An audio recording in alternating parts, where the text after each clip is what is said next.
going to be talking about the top 5 mistakes TPT sellers make with their titles. Oh, this is a big one.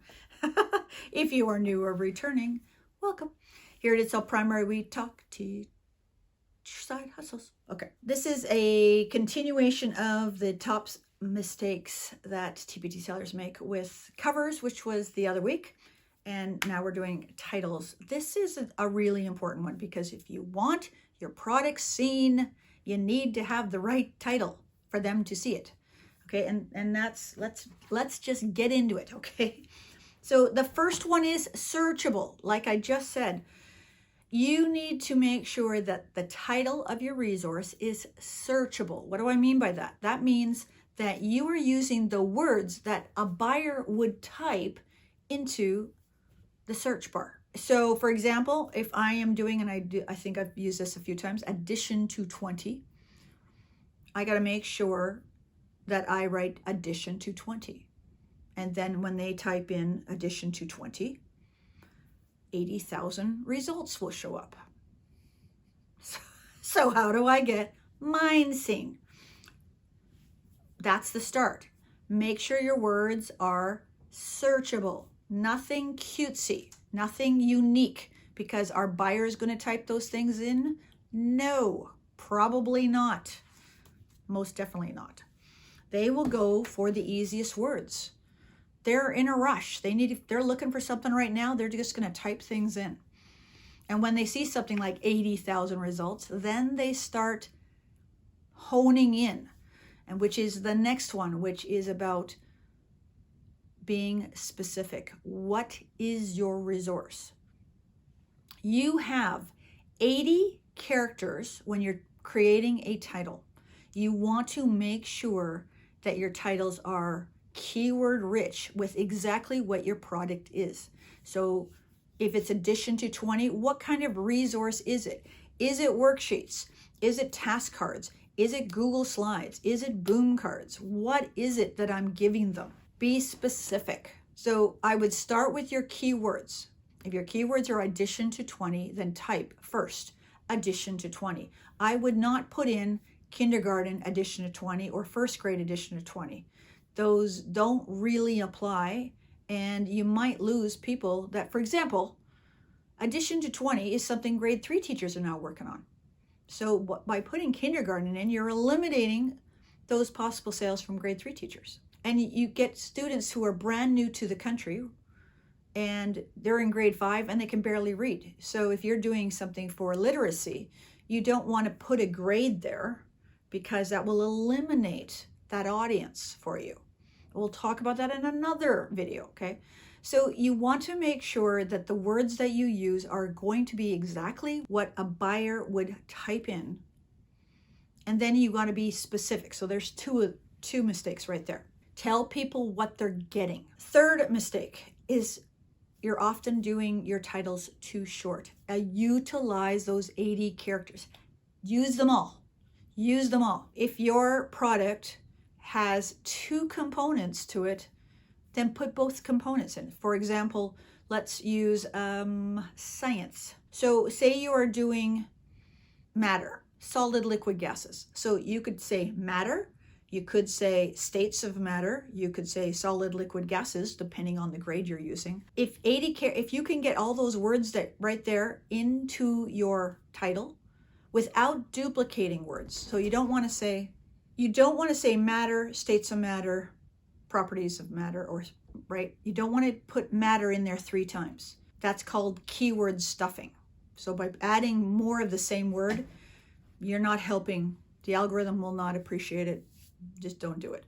But there are different ways to say things. So for example, going back to primary, number sense. What is number sense? Number sense is counting. Number sense is recognizing numbers, right? So you can use those different synonyms for that product. So for example, like I said, let's go back to science for a second.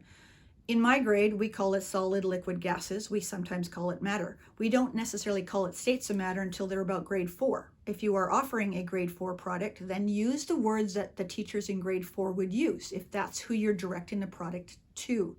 Utilize as much as possible. Are you offering worksheets? Maybe you're doing reviews. Maybe you're doing an assessment. Maybe you're doing a test. Maybe you're doing task cards, right? Like, what are you giving them? Maybe you're giving them lab reports. Maybe you're doing project-based learning with matter, right?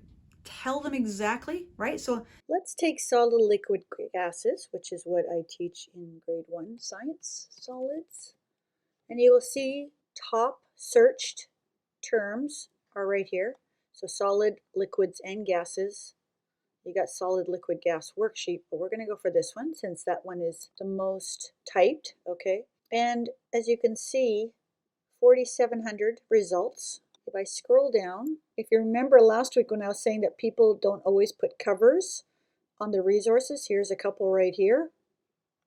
So any title that has solids, liquids, and gases will show up, and not necessarily if they're written first.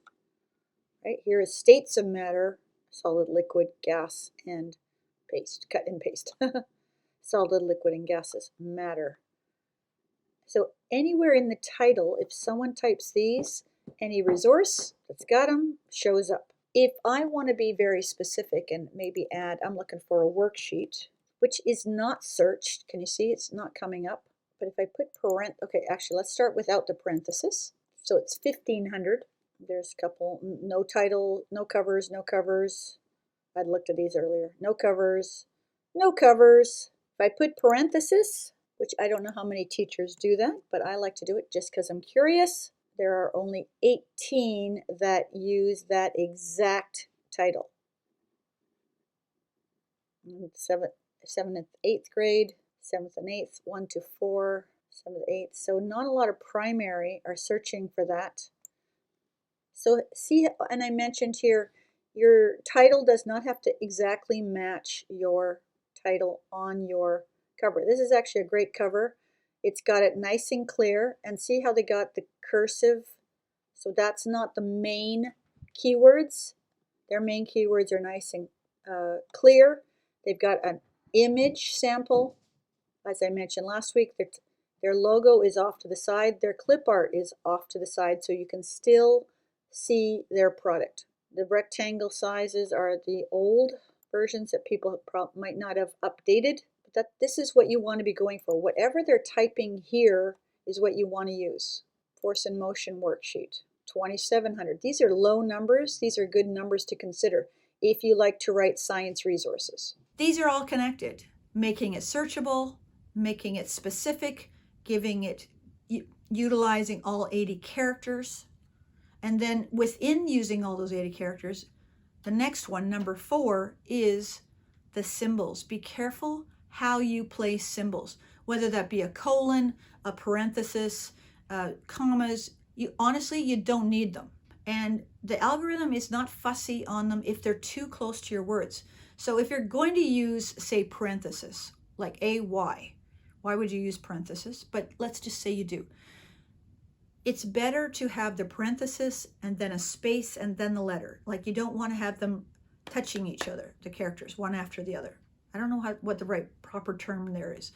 You want to have spacing between the symbols and the letters of the words, okay? I'll show you some examples. Yeah, I'm showing examples, aren't I? Yeah, I think so.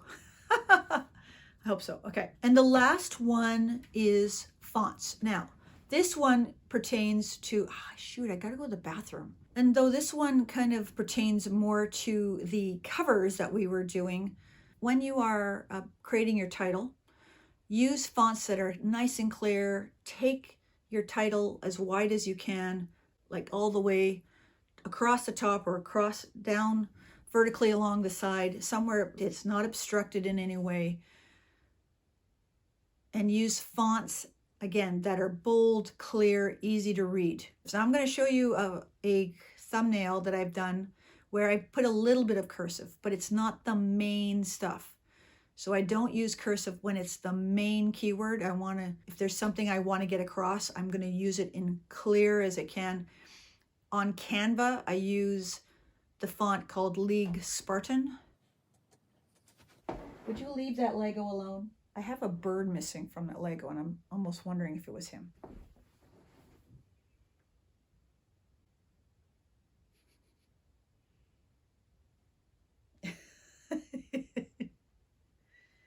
We interrupt this program. The arm means put me down now before I pull out the claws. Yeah, there you go. The one thing you can get away with when you're doing your titles is that the title on your resource, right, that you're typing when you're uploading that product does not have to match the title on your resource. So you can change it. And I've done that a couple times. As long as the keywords are still there, you can fiddle with it. And you do want to fiddle with it once in a while. You don't want to fiddle with it a lot. I've done videos where I've talked about getting your product up the ranks, right? And so sometimes tweaking those words will help, but that doesn't mean you need to kind of pull out a new cover, okay? As long as, like, for example, an addition to 20, I may say adding to 20 instead of addition to 20 if I think I'm going to be able to rank higher by changing those little words. It doesn't matter if the cover says adding to 20 or addition to 20 because the concept is still the same, right? We're still doing the same thing.